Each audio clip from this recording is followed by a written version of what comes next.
Terminator Salvation from the Ashes. A novel by Timothy Zahn. Chapter 5. Breakfast at Moldering Lost Ashes that morning consisted of a handful of dried seed pods from one of the wild plants that had popped up around the city over the past few years, plus a slice of 3-day-old coyote. Kyle and Star ate quickly, which was usually the best way to get 3-day-old coyote down, and then made their way up the untrustworthy stairways to the highest inhabitable part of the rickety building. Kyle didn't really like sentry duty, not so much because it was boring, but because if Skynet ever launched an attack, he and Star would be stuck up here instead of downstairs where they could help. Chief Grimaldi, the man running the building, didn't think that would happen as long as the people here minded their own business, but Orozco said it would, and that was good enough for Kyle. The southeast entry post had once been the outside corner of a fancy apartment's living room. It wasn't so fancy now, though. The firestorm that had swept the city on Judgment Day had blown off one of the living room's outer walls, along with half of the other wall and most of the ceiling.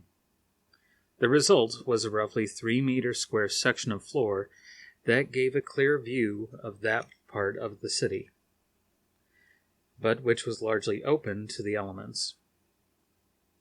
Today, those elements consisted of a sporadic southwest wind that grabbed at the collar of Kyle's thin coat as he and Star stepped off the stairway onto the platform. He pulled the collar back into place as he went to the equipment alcove set into the sentry post's inner wall. There was supposed to be a spare blanket up here, but a quick check of the alcove showed no sign of it. Apparently, whoever had been on duty during the night had taken it with him when he left. That, or someone else had sneaked up between shifts and stolen it. Chief Grimaldi said things like that didn't happen here, but Kyle knew they sometimes did. Orozco didn't much like Grimaldi. He'd never actually said anything, but Kyle could tell. Grimaldi had run some sort of group before Judgment Day, something called a corporation, which had made him think he could run anything. Some of the other people on the board that made all the decisions had worked in the same corporation he had, which was probably how Grimaldi had been chosen chief. Orozco hadn't been there when the board was set up. He'd arrived only 2 years ago, a year after Kyle and Star had stumbled across the building and had been allowed to move in.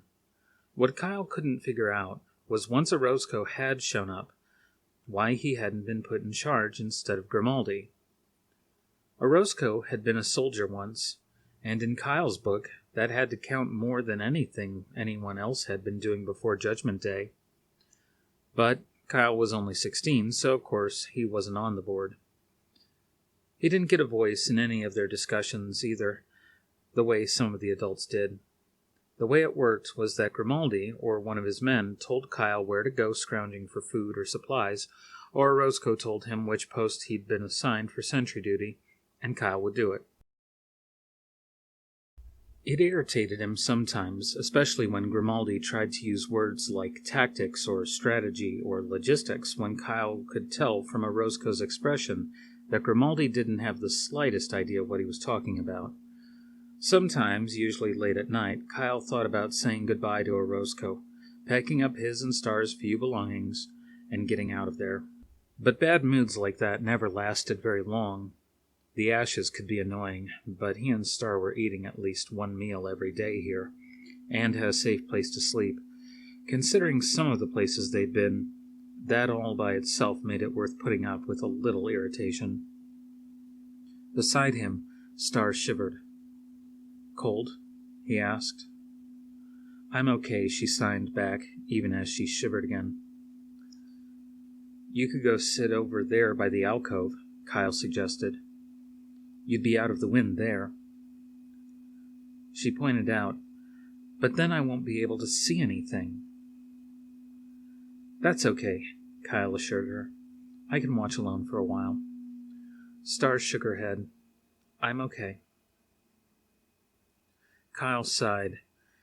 Star considered Kyle's sentry duty to be her sentry duty, too, and she took the job every bit as seriously as he did. Aside from physically carrying her over to the alcove, there was no way he was going to get her there, and aside from physically sitting on her, there would be no way he could make her stay. "Fine," he said, standing up. He walked around her and sat down again so that he was at least between her and the wind. She gave him one of those half-patient, half-exasperated looks that she did so well, and for a moment Kyle thought she was going to get up and go sit in the wind again just to show him she didn't need babying. But Kyle was as stubborn as she was, and they both knew it.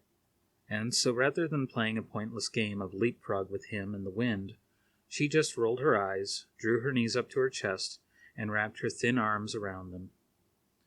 Smiling to himself, Kyle turned his eyes back to the ruined city.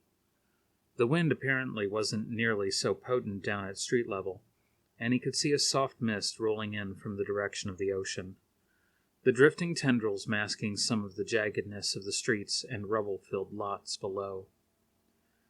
Unfortunately, the mist did an equally good job of masking the movements of people and animals, which was going to make Kyle's job that much harder. Keeping his eyes moving, paying particular attention to the spots where he knew some of the neighborhood's troublemakers liked to gather, he settled down to the long hours ahead. There wasn't much activity today. A few of the other residents were out and about, mostly scrounging for canned food that might have been missed by earlier searchers. Some of the Ash's residents were out too, though mostly they were digging through the rubble for building materials to prop up a section of the building's southern wall that Grimaldi's people said was in danger of collapsing. There was very little gang movement, with only a few members of one of the packs roaming the streets several blocks to the south. That would change when darkness came, though. As for Skynet, all Kyle could see of its presence was a single HK moving back and forth across the eastern sky. If any of the T-600 Terminators were out and about, they were someplace he couldn't see them. Noon came and went. He and Star each had a few sips from the post's water bottle, and about an hour after noon, they shared a small piece of coyote that Kyle had saved from breakfast. By mid-afternoon, most of the locals had finished their foraging, either finding what they were looking for or else giving up, and had headed back to secure their homes against the nighttime gang activity. It was late afternoon when Star tapped Kyle urgently on the arm and pointed to the east. Hunching over a little, Kyle sighted along her arm, searching for whatever it was that she'd seen. There it was, a group of people approaching down one of the area's better east-west streets. There were 6 men in the main party, escorting 2 heavily laden burros each, and there were at least 2 outriders Kyle could see traveling along a block ahead of the others. The main group was keeping to the middle of the street, where it would be harder for someone to ambush them. "Did Orozco say anything about traders coming here today?" he asked Star. "Not to me," she signed. Kyle pursed his lips. This could be exactly what it looked like. A visit by the traders who came in sometimes from the hard-scramble farmlands to the east and north. Just because Star or even Orozco hadn't heard they were coming didn't necessarily mean anything. Traders didn't exactly operate on a regular schedule. But it could also be a gang of robbers masquerading as traders in hopes of getting the people in the area to let their guard down. The burros might not be carrying trade goods, but merely the robbers' collection of loot. It was a ploy that Orozco had often warned his sentries to watch out for. "Binoculars, please," he said. She nodded and retrieved the scuffed leather binocular case from the equipment alcove. She handed the case to Kyle, then returned to the alcove, standing ready beside the tray of signaling stones. Carefully, Kyle removed the binoculars from the case. Technically, he remembered Orozco saying once this was actually a monocular, since the left set of lenses was broken. Lifting the instrument to his eyes, he focused on the approaching men and animals. They were definitely not the same men who'd been with the traders who'd come through the neighborhood 6 months ago. Kyle grimaced. The fact that he hadn't seen them before also didn't necessarily mean anything. People out in the farming regions came and went as often as people here in the city did. Still, Orozco's number one rule was that it was better to be safe than sorry. Lowering the binoculars, he gave Star a nod. 3 and 2. She nodded back and selected 5 of the fingertip-sized stones from the tray. Crossing to the ragged-edged opening between the alcove and the stairway, she got down on her knees and carefully dropped the first 3 stones, one at a time, down the hole. She paused, and Kyle watched her lips move as she counted out 5 seconds, then dropped the other 2, again, one at a time. And with that, there was nothing for them to do but wait and continue watching. Lifting the binoculars again, Kyle first gave his whole sector a careful sweep, then turned his attention back to the approaching men. The party had made it about half the distance to the ashes when Kyle heard the sound of footsteps on the stairway. He lowered the binoculars just as Beth, one of the building's 14-year-olds, stepped into view. "I'm supposed to take over," she announced, panting with the exertion of her climb. "Orozco wants you down at the main entrance." "Got it," Kyle said, standing up and handing her the binoculars. The girl winced like he was offering her a live snake, but gamely took them. A few months ago, Beth had been unfortunate enough to be present when her older brother Mick had been goofing around and had dropped one of Orozco's other sets of binoculars. She'd also been present when Orozco chewed the boy out over the incident, and had been terrified of binoculars ever since. Going down the stairs was just as hazardous as going up, but at least it was faster and didn't take as much effort. Kyle and Star reached the main entrance to find Orozco and 3 of Grimaldi's men in quiet but earnest conversation beneath the archway. All 4 were armed, Orozco with his usual M16 and Beretta, the others with some of the building's collection of hunting rifles and shotguns. Orozco looked up as Kyle and Star approached and beckoned them over. "Report," he said. "At least 8 men and 12 burros approaching from the east," Kyle told them. "Could be traitors, but I didn't recognize any of them." One of the others, a short, balding man named Wadley, gave a snort. "You scrambled us for traitors?" he demanded. "I didn't recognize any of them," Kyle repeated, standing his ground. "Who knows who they are?" "They're traitors, kiddo," Wadley explained with exaggerated patience. "The animals alone prove that, unless you think someone's opened a Hertz rent-a-burro for the LA gangs to use." He looked at Orozco. "I thought this stone system was supposed to have enough nuances to keep us from having to drop everything every time one of your sentries got nervous." "Is that what you think?" Orozco asked calmly. "That Reese just got nervous? That's your professional military opinion?" "Don't pull that professional military crap on me," Wadley said scornfully. "I may not have been a sergeant in the army, but I do know something about tactics and strategy, thank you." "I'm sure you do," Orozco agreed. "And your suggested course of action?" Wadley rolled his eyes. "Fine," he growled. "As long as we've been interrupted anyway, we might as well play it through." "Thank you," Orozco said. "Get your fire teams together and get to your posts." "Sure." Wadley threw another look at Kyle, then gestured to the other 2 men and strode off across the lobby toward the hallway that led to the rear of the building. Orozco let them get to the far side of the cracked fountain basin in the center of the lobby before clearing his throat. "By the way, Wadley," he called after them, his voice loud enough to be heard all the way at the back of the balcony. "Scramble refers to aircraft. The proper term for activating ground forces is either turn to or lock and load." Wadley threw a glare over his shoulder, but it seemed to Kyle that the glare was tinged with embarrassment, and the man turned and kept going without saying anything.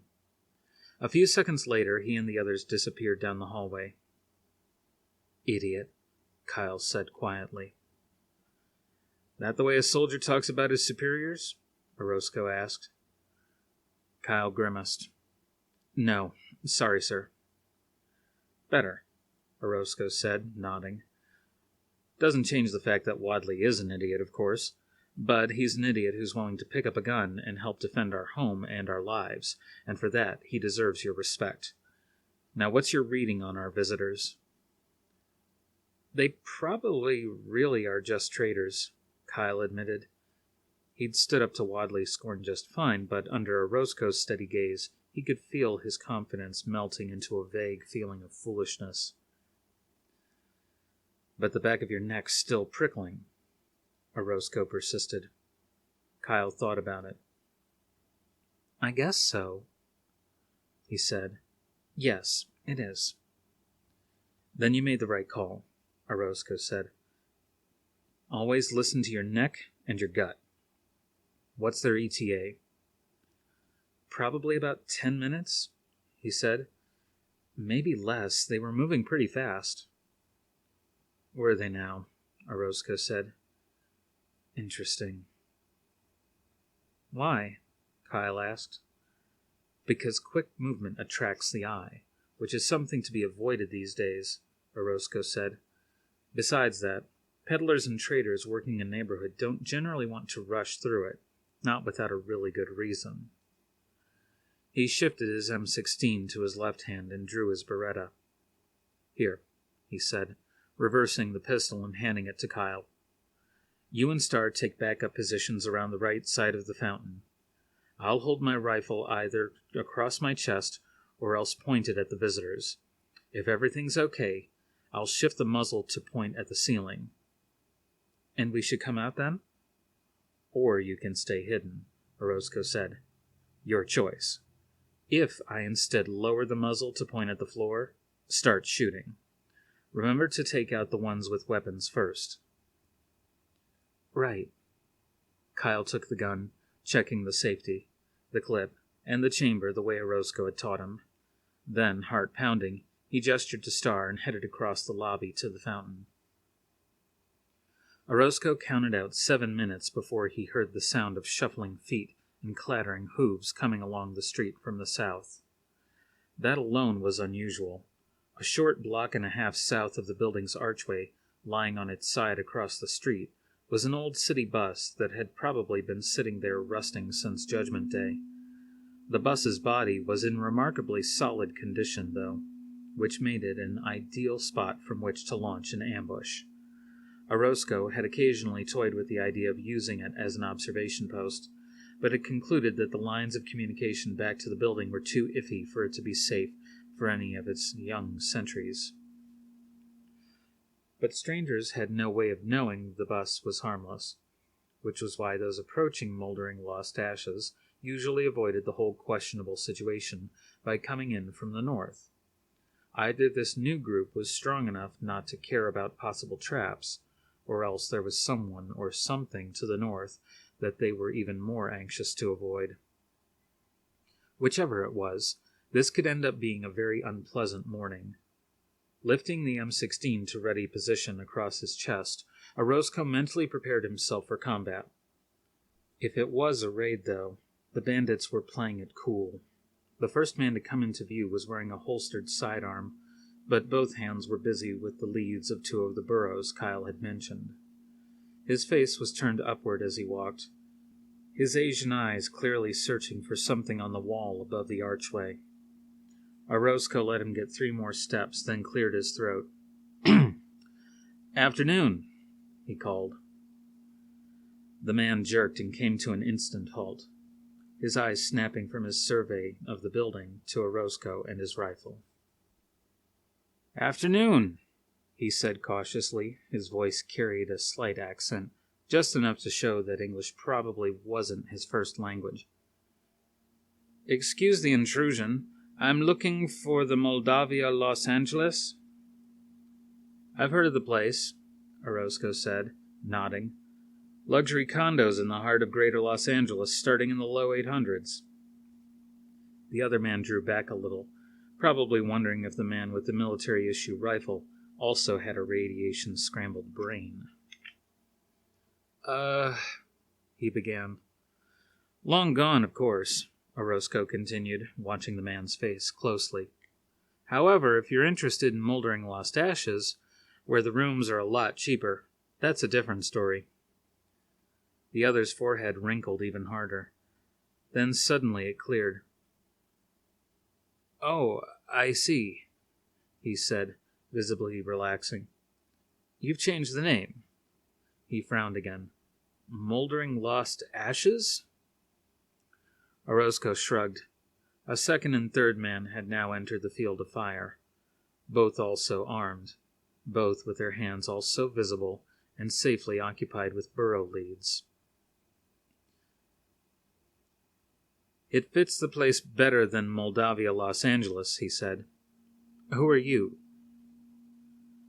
My name's Nguyen, the man said, nodding back over his shoulder at the first of the two men who'd come up behind him.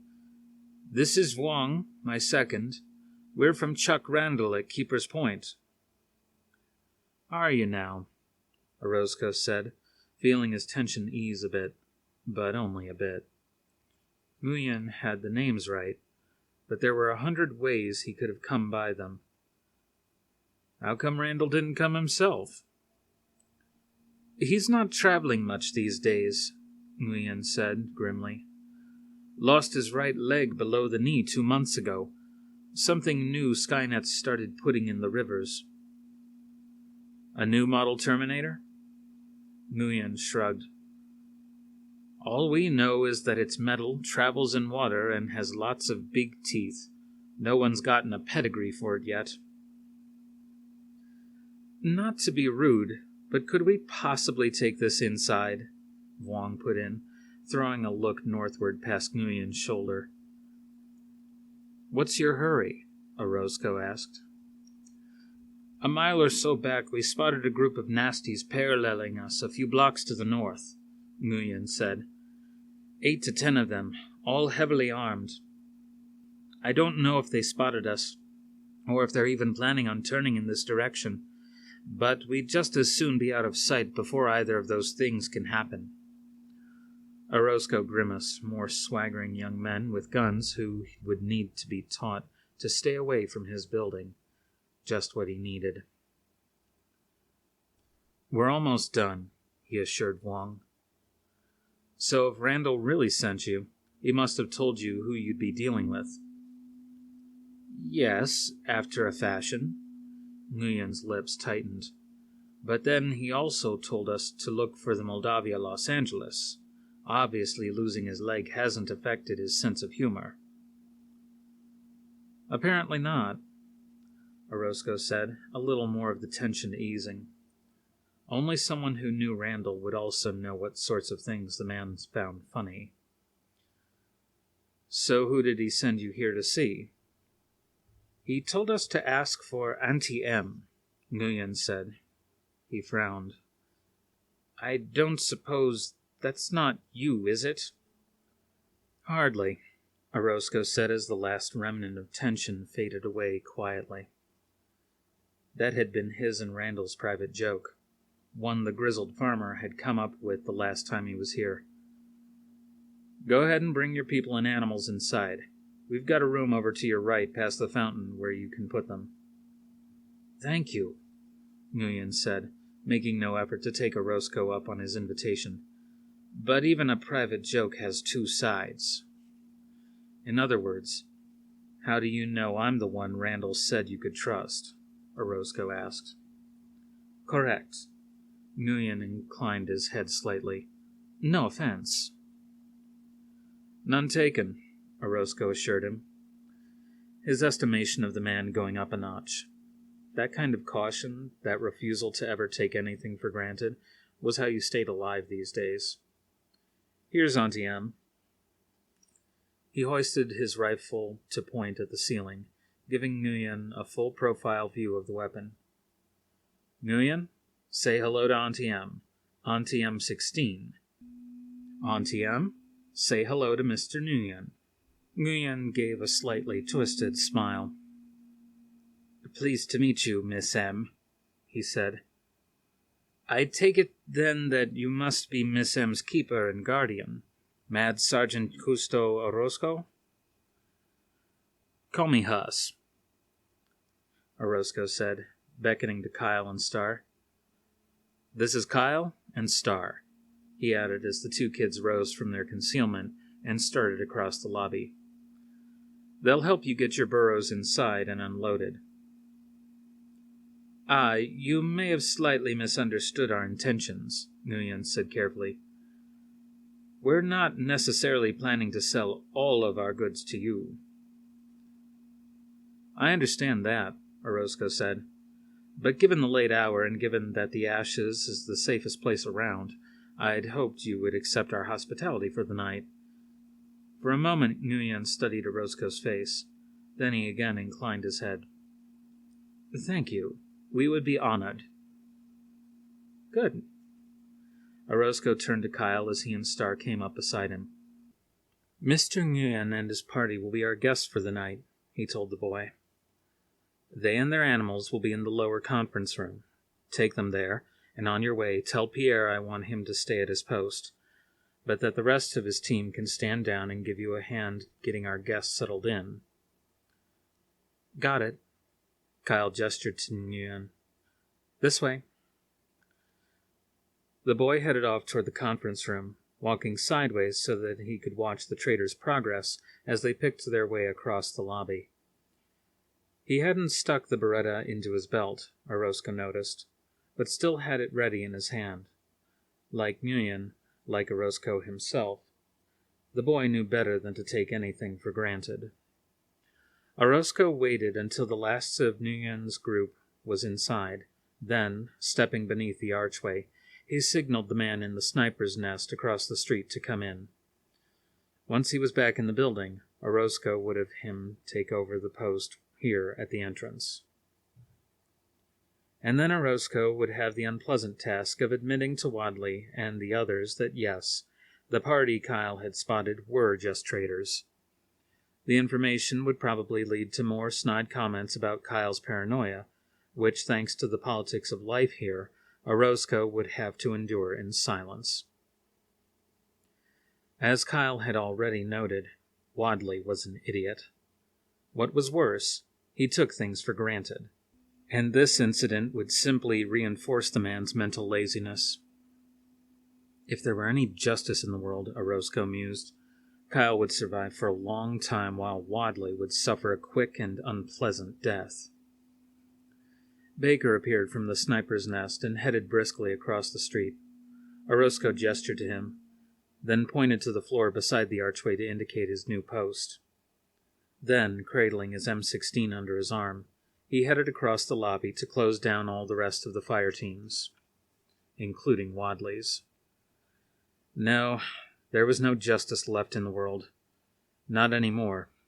Justice had died on Judgment Day.